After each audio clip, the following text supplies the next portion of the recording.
द्वंद्व कहां तक पाला जाए, युद्ध कहां तक टाला जाए, तू भी है राणा का वंशज, फेंक जहां तक भाला जाए।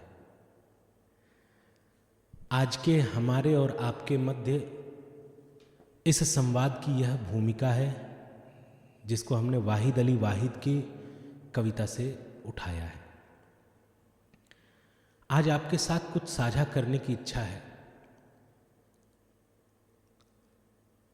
दो बातें हैं। पहली बात यह है कि हम काव्य का एक संग्रह बहुत जल्दी आपके समक्ष लेके आ रहे हैं। यह संग्रह या तो हमारे इसी YouTube चैनल श्री आदित्यनाथ तिवारी के माध्यम से प्रसारित होगा या दूसरा चैनल बनाया जाएगा। इस संदर्भ में हम आपको सूचित करेंगे। और दूसरी और अत्यंत महत्वपूर्ण बात जो हम आपके समक्ष आज रखने आए हैं वह इस प्रकार है कि यदि हम आपसे कुछ प्रश्न करें इतिहास के संदर्भ में, जैसे महाराणा प्रताप के बारे में आप किन किन कहानियों या तथ्यों को जानते हैं, लेखनी और कागज लेके एक बार उनको लिखिए। हमको जहां तक ऐसा लगता है जो सामान्य रूप से जाना जाए उसमें चेतक की कहानी है, महाराणा प्रताप का भाला, उनका वजन और उनकी तलवारें, उनकी तलवारबाजी, इसकी कहानी होगी। हल्दी घाटी का युद्ध और जो घास की रोटी खाने का एक वर्णन मिलता है, गिन के 4, 5 या 10 अधिकतम इतनी कहानियां सामान्य रूप से डिबेट में उपस्थित हैं। लेकिन यदि हम आपसे एक और प्रश्न पूछें कि क्या आप दिवेर के युद्ध के बारे में जानते हैं,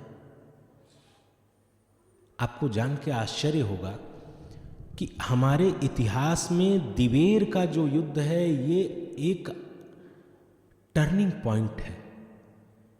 इस युद्ध ने इतिहास की दिशा ही मोड़ दी थी।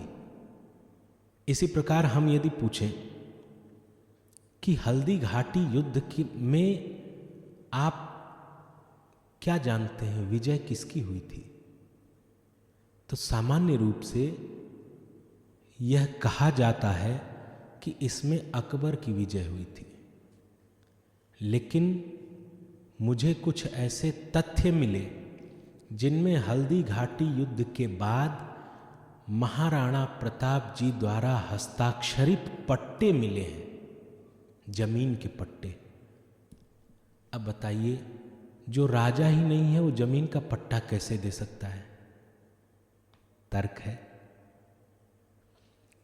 इसी प्रकार अनेक तथ्य जो मुझे मिले जिनमें विरोधाभास दिखता है। तो ऐसे तथ्य या कुछ ऐसे तथ्य जो सामान्य रूप से हम और आप नहीं जानते हैं, तो इन सभी तथ्यों को प्रामाणिक रूप से आपके समक्ष रखने का जो मेरा मन बना है, इस संदर्भ में मैं सोच रहा हूं कि एक नया YouTube चैनल बना के और आपके समक्ष ये सारे तथ्य रखूं। आपके सुझाव को मैं आमंत्रित करता हूं। इस नए चैनल के नाम, इस पर रखे जाने वाले अन्य तथ्य, अभी आरंभ में हमने यह सोचा है कि महाराणा प्रताप और शिवाजी के संदर्भ में हम 2 सीरीज या तो एक साथ या आगे पीछे ऐसा करके शुरू करेंगे। इसके पश्चात आगे जैसी व्यवस्था बनती जाएगी या जैसी आवश्यकता महसूस होगी उस हिसाब से हम आपके समक्ष रखेंगे। या आपको ऐसा लगता है कि कोई तथ्य आपको पता है और यह समाज के समक्ष आना चाहिए, तो उन तथ्यों को भी आप हमारे साथ साझा करिए, कमेंट बॉक्स में बताइए। हम उस पर पूरा विस्तृत रिसर्च करने के पश्चात आपके समक्ष उसकी वीडियो रखेंगे और उस वीडियो में हम इसका श्रेय भी आपको देंगे आपके नाम के साथ। इसलिए अपने सुझाव के साथ अपना नाम भी अवश्य लिखिए। आपके सारे सुझाव आमंत्रित हैं। बताइए हमको उस YouTube चैनल का नाम और भी जो तथ्य आप जानना चाहते हैं। स्वागत है आपका। बहुत जल्दी मिलते हैं नई सूचना के साथ। तब तक के लिए सादर जय सिया राम।